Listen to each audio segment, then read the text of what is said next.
belajar kita dulu. Mari kita bernyanyi. Apa nyanyi kita dulu? Siapa yang bisa bernyanyi di depan sekalian memimpin kita berdoa? Siapa? Ada nggak? Ada? Ayolah. Oh, ceweknya deh. Yesus kekasih jiwaku, sungguh ku percaya padamu, karena kasih-Mu padaku, Kau tebus dosaku.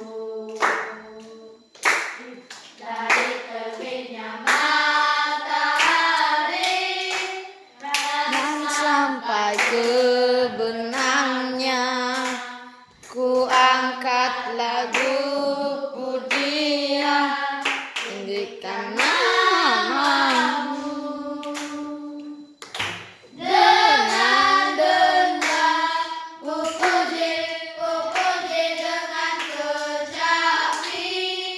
Oh, ku bernyanyi, haleluya, Yesus kekasihku.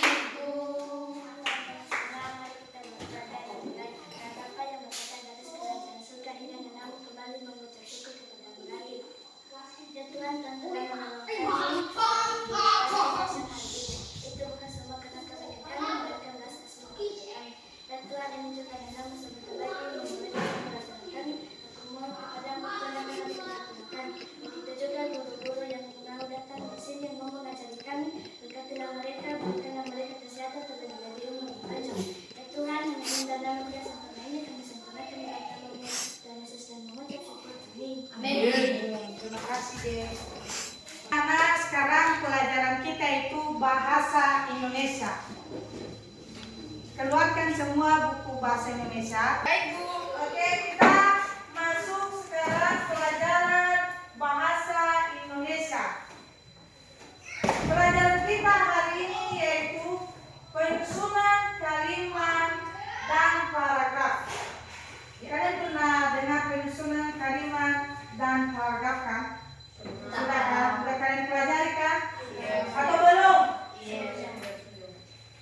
Ibu akan bacakan dulu gimana penyusunan kalimat dan paragraf. Kita akan bahas di sini penyusunan kalimat dan paragraf yang baik. Melibatkan beberapa langkah dalam penyusunan kalimat dan paragraf, yaitu kita menentukan ide pokok atau gagasan utama yang ingin kita sampaikan dalam paragraf.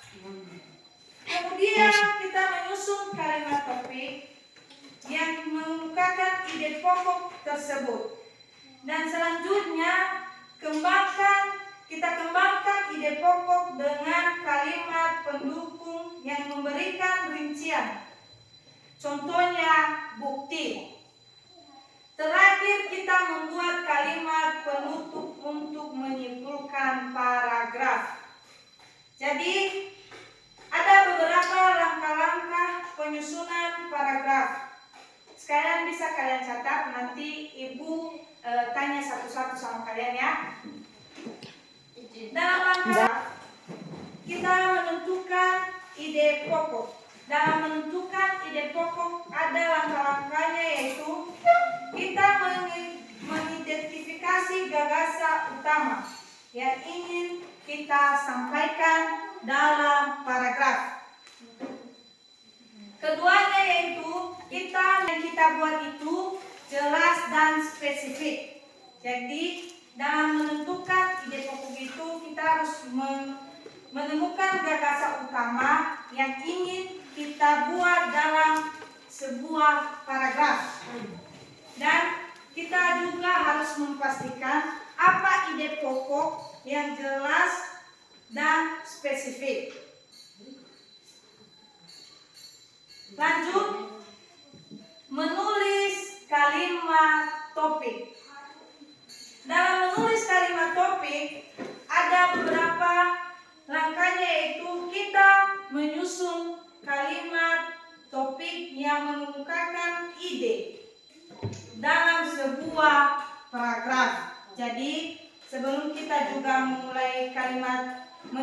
kalimat topiknya, kita harus menemukan ide yang jelas dalam membuat sebuah topik. 3. Mengembangkan kalimat pendukung. Jadi dalam mengembangkan kalimat pendukung ini, kita harus menggunakan kalimat-kalimat pendukung untuk menjelaskan, memberikan rincian. Jadi kita harus membuat sebuah rincian agar kalimat itu menjadi pendukung. 4. Menulis kalimat penutup. Kita menulis kalimat penutup ini setelah kita membuat semua paragraf dan ide gagasan, lanjut kita menulis kalimat penutup. Dengan cara kita membuat kalimat penutup itu kita menyimpulkan semua ide atau gagasan yang kita tulis tadi di paragraf. Ibu akan berikan contoh dalam penyusunan kalimat dalam paragraf. Ibu akan berikan contoh penyusunan dalam paragraf. Bisa kan? Yes. Ide pokok.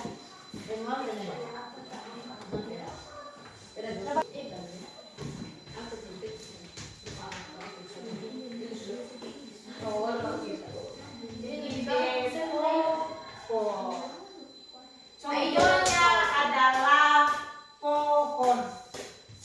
Ya, pohon. Tahu kalian manfaat pohon dalam kehidupan manusia? Tahu? Siapa yang tahu? Ada dijadikan rumah. Apa? Kehidupan masing-masing pohonnya. Ada yang tahu? Menghasilkan oksigen. Pohon menghasilkan oksigen, betul. Apa lagi? Ada yang tahu?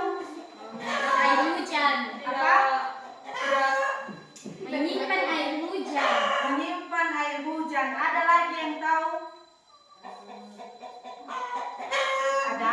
Tidak menyebabkan longsor. Oh, bisa. Tidak menyebabkan longsor. Betul sekali. Jadi kalimat topik atau contoh penyusunan paragraf, Ibu ambil contohnya penyusunan paragraf yaitu pohon yang berguna di kehidupan manusia atau lingkungan. Salah satunya manfaat pohon yaitu menghasilkan oksigen yang kita hirup. Jadi kalimat-kalimat pendukung dalam kata pohon yaitu pohon menjaga kesuburan tanah dan mencegah erosi. Pohon menyediakan bahan baku untuk berbagi kebutuhan seperti kayu, kertas, dan buah-buahan. Jadi kalian mengerti kan apa manfaat pohon sekarang? Ngerti kan? Oke. Kita lanjut. Sekarang masuk di kalimat penutup. Lanjut kalimat penutup dalam contoh yang Ibu kasih tadi tentang manfaat pohon yaitu kita harus menjaga dan melestarikan pohon agar manfaatnya dapat kita nikmati dan kita rasakan. Jadi Ibu akan buat dua kelompok, bisa kan kita diskusi. Ada 2 pertanyaan dari Ibu, jadi kalian bisa menjawabkan. Oke, bisa? Oke. Jadi Ibu buat 2 kelompok ya, boleh kan? Oke, kalian tulis ya. Ibu kasih 2 pertanyaan, kalian tulis di buku kalian. Kalau siap hari ini bisa kalian serahkan, kalau enggak bang minggu depan. Oke, 2 pertanyaan. Silakan tulis ya, ini Ibu sebut saja. Ya. 1. Apa nama kalimat pertama pada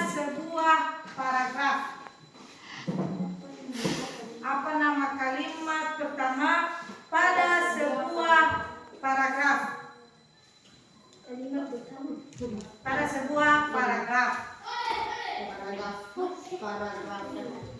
Udah kan? Dua. Berapa banyak kalimat? Berapa banyak kalimat yang biasanya terdapat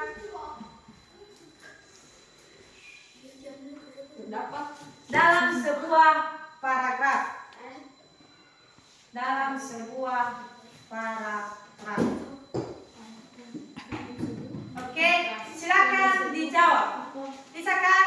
Bisa dijawab. Satu persatu lah ya. Nanti satu orang ke depannya.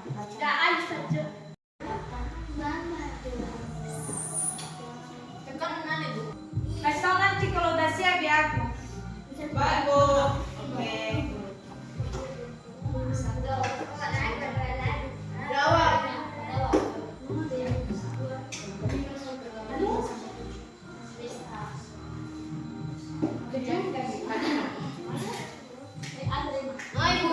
Udah siap? Oke. Siapa yang bisa jawab? Ayo, satu. Oke. Maju depan. Iya, ayo. Apa nama kalimat pertama pada sebuah paragraf? Jawab. Kalimat topik. Kalimat topik. Benar. Tepuk tangan. Yang nomor 2 siapa yang jawab? Dari kelompok sini lah, siapa? Ayo. Oh, oke. Maju depan.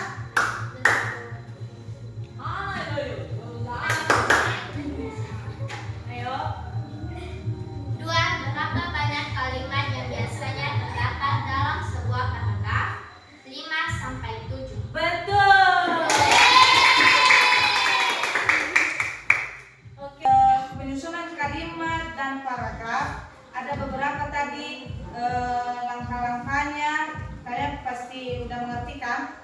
Sudah.